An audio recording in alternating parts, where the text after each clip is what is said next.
It's for me, it's to get in these situations. I don't know how much you can learn from us, but there's a lot of guys up here with a lot of experience and have gone through where I've sat where you sit on. In the end, it's how you deal with people. Ultimately, that's how it is.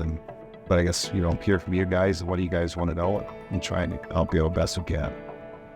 Vancouver went from one extreme to the other. That was a huge change. So was that a lot to do with the culture then, or was it? For us, energy, compete, commanding your game. These were kind of when guys went out, they go, okay, can I get this in my game? And then obviously the staples are the actions. So to me, culture, it's a pretty broad term, but I'll equate it with identity. What do you want to look like, right? And that's usually how your culture is defined. As coaches, we don't realize the impact every one of those decisions have on those players. We make those decisions where we're juggling 20 guys, what's best for the team, I'm trying to win tonight.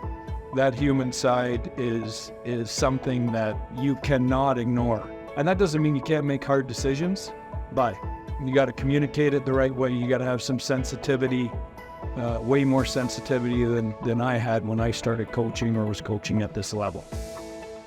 The only set play in hockey is a face-off. And 2 seconds after that, it's all chaos anyway. And so how do you learn chaos? How do you learn to play in it? How do you grow your hockey sense? You put them in practices and let them feel the game. Let them screw up. Let them do all these things. And I do think hockey sense grows out of that. And they'll learn to go where the puck's going to be and not where it is. Those type of things happen out of that. That's how come guys become first liners and guys become checkers. And that's how that stuff gets figured out. But it happens in this room. And you guys, I think, have a lot of influence on then what happens to the player after that. These guys are way more experienced than me, and they've won a lot of hockey games.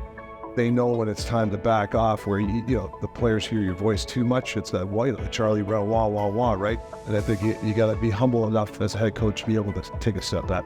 Ultimately, we get a lot of the accolades for everything what has been done at the grassroots. I think it's why Canada's been the best country in the world, because it's got the best volunteers, but it's the people that care about the game, that care about the players, care about the kids, and that's how you end up with Connor McDavid's and go down the list of players that we have in Canada. And I think it all starts with you guys, and it doesn't go unnoticed by us for sure.